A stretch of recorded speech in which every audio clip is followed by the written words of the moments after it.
please explain to me about an emotionally memorable, dramatic experience that you've had in the past? Yeah, I would definitely talk about the time I was up in Lake Placid with my family, and we all decided to go cliff jumping.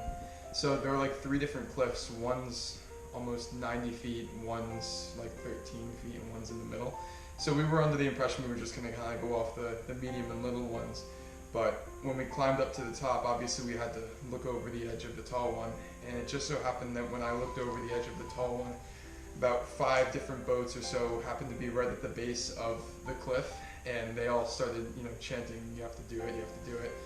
So obviously in that case, I couldn't really back out at that point, so I sat up there and was just kind of like, I gotta go for it. So I jumped off the cliff, and I just kind of remember it was so much different than jumping off a smaller cliff in the sense that you're in the air and then you kind of realize you're in the air, and then you're just realizing you're falling, and you just keep falling and you don't hit the water for a good few seconds, and it's a very stressful and dramatic time.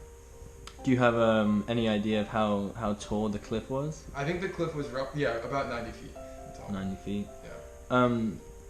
Was this the most adrenaline full experience you've ever had in your life, or? I would definitely say it was up there. I grew up as a diver in high school, so I've had my fair share of, jumps and stressful moments and stuff like that, but that was definitely up there.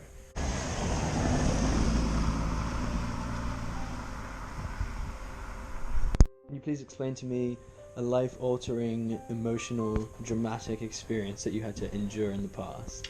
Yeah, so about a year ago, it was March of 2019. I was a sophomore at Stony Brook, and I was in the weight room, squatting. I went a little bit heavy and didn't use a back brace or anything like that. And I felt a sharp pain. It felt like I was like sliced in half at the waist. And I decided to basically just continue to work out. I worked out for like a week on it. I felt like pain in my left leg, and I thought it was like a pulled hamstring, so I was treating it like that.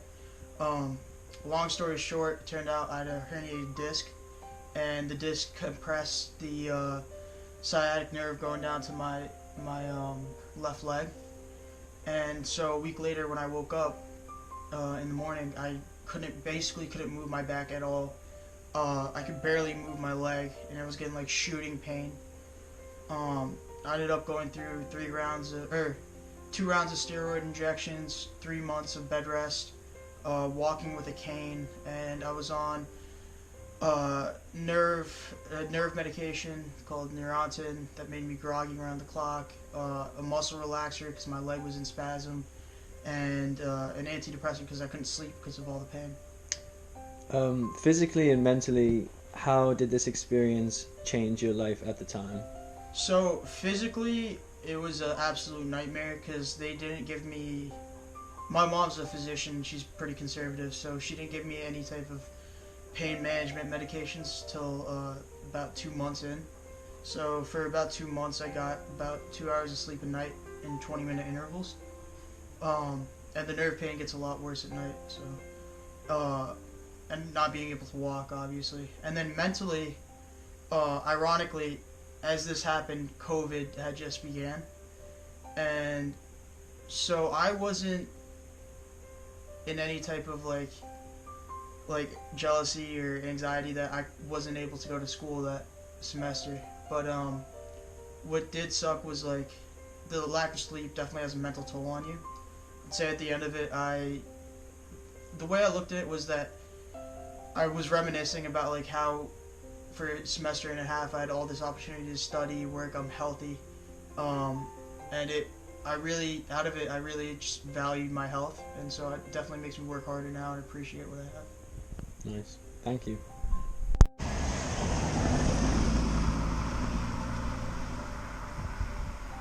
Traumatic experience that I went through was one of my first weeks working at a hospital, where one of my patients, who I grew very attached to, we knew she was, on her way out, and we knew that like the quality of life was quickly deteriorating, and she was at an age where it just wasn't worth, saving anymore. And she was on a DNR, which is a do not resuscitate, which basically means that you like if any kind of event happens, you are not to resuscitate her, you are not to keep her alive, but you are to let her die.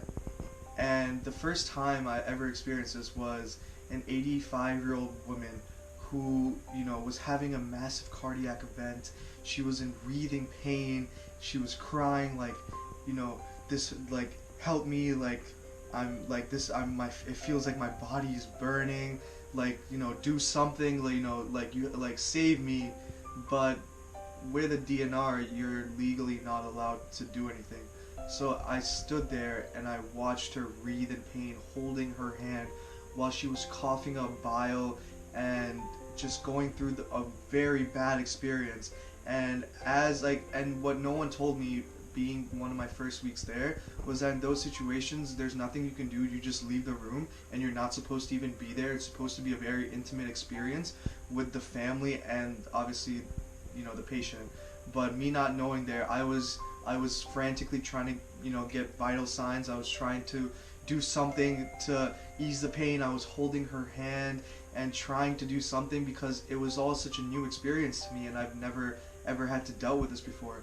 And as she was coughing up bile, just like throwing up everywhere, and, you know, on her last, like near her last breath, I was holding onto her hand very tightly and just, you know, trying to do something. I was in tears at this point in front of the family. Like, the dad was there, the children, the aunts, they were just quietly sitting there in shock while I was bawling my eyes out trying to save this woman. And I'll never forget that traumatic experience of holding onto her hand and having her hold on to my hand as tight as she could, and seeing that last breath come out and seeing that grip loosen up and knowing that life has just left the body, and being in that moment where you look at death right in the eye and you're just like, wow, this is what the cycle of life is, and this is what the end of the cycle of life is. And that was a moment that will always live with me forever.